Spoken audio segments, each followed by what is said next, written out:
About 5 years ago, one of the real estate agents I work with called me up and he said, "Hey Martin, I got this real tough deal. I wonder if you can help me." And I said, "Absolutely. What do you got?" So he said, "The buyers are really upset and they're upset with the bank that's handling the transaction." So I said, "Sure, let me take a look at it." So I called him up, and when I spoke to him, the problem was absolutely crystal clear. It was really easy to fix. So I told him what to do.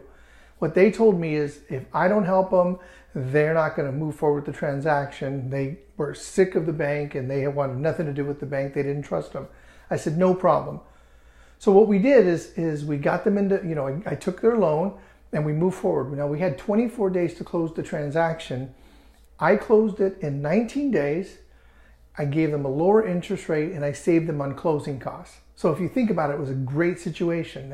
You got a lower payment, cost them less, and we closed faster. About 2 weeks later, I look at the Zillow reviews and they gave me a terrible review.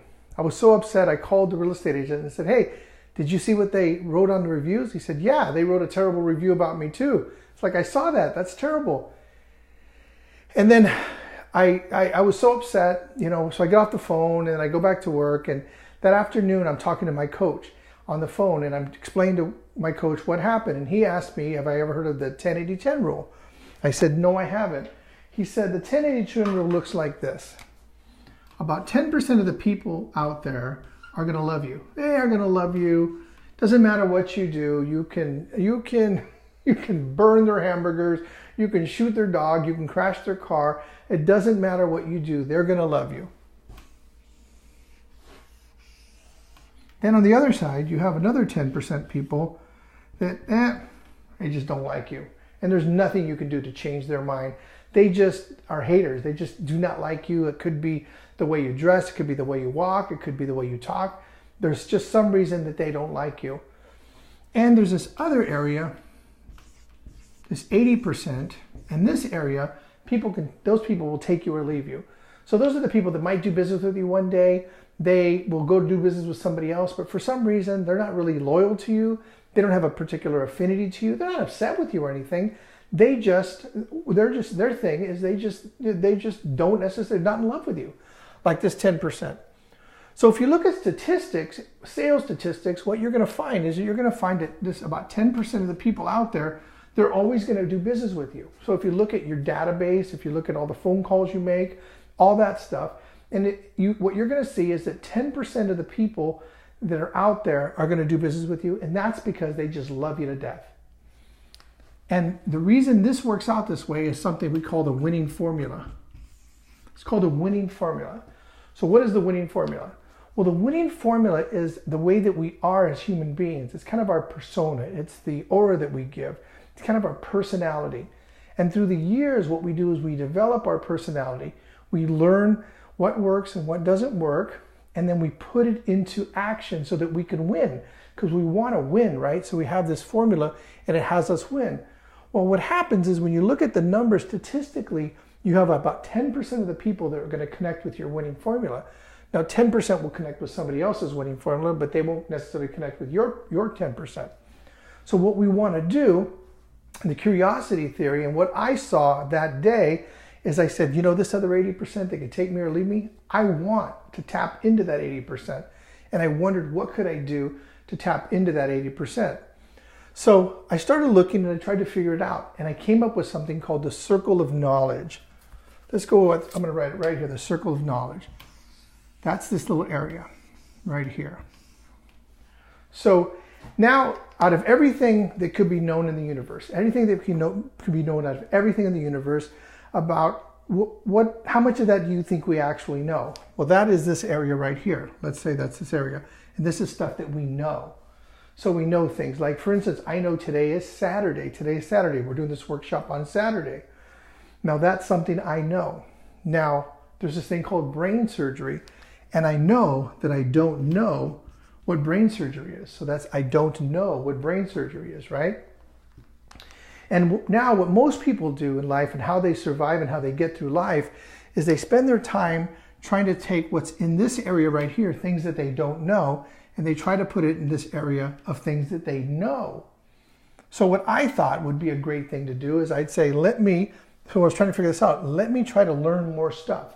Let me learn more scripts. Let me learn more closes. Let me learn all that kind of stuff. And what happened is I simply just talked to more people, and every once in a while I'd increase this a little bit, or it'd be decreasing. So all I was doing is increasing my winning formula. I was trying to change my winning formula to connect with other people, but it wasn't working. I was simply just tapping into and building that same winning formula. Like I said, taking what I don't know and putting in what I know.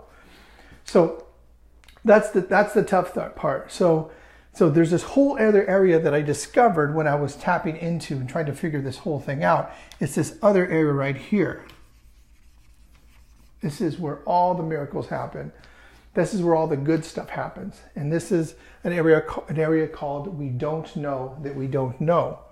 So what are things that we don't know that we don't know? Let's talk about that. This is kind of like our blind spot, if you will. So let's say you're driving a car, and when you're going backwards, you look over your shoulder, you look in the mirror, right? And then you check the rearview mirror, you look in the side mirror, and you start backing up. And then bam, you hit somebody. Well, when you hit somebody, it's because they were in your blind spot. So what we want to do is we want to uncover our blind spots, right? That's the thing we want to do. So there's two things about your blind spots. And the first thing is that this is where all the trouble happens. So if we don't know that we don't know, that's this area. We don't know that we don't know.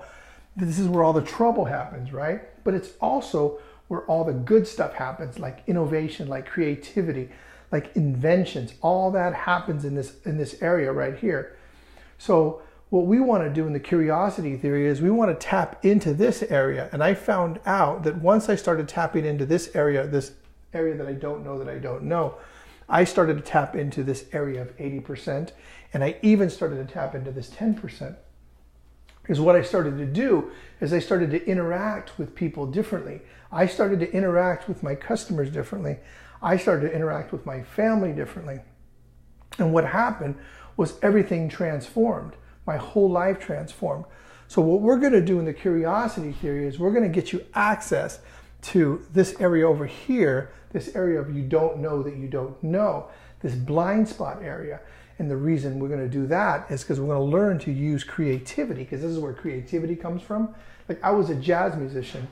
So when I play jazz, I don't know what the drummer's going to do. I don't know what the keyboard player's going to do. We have an idea, but in jazz, you're kind of being free form, right? So people are just doing what they want to do.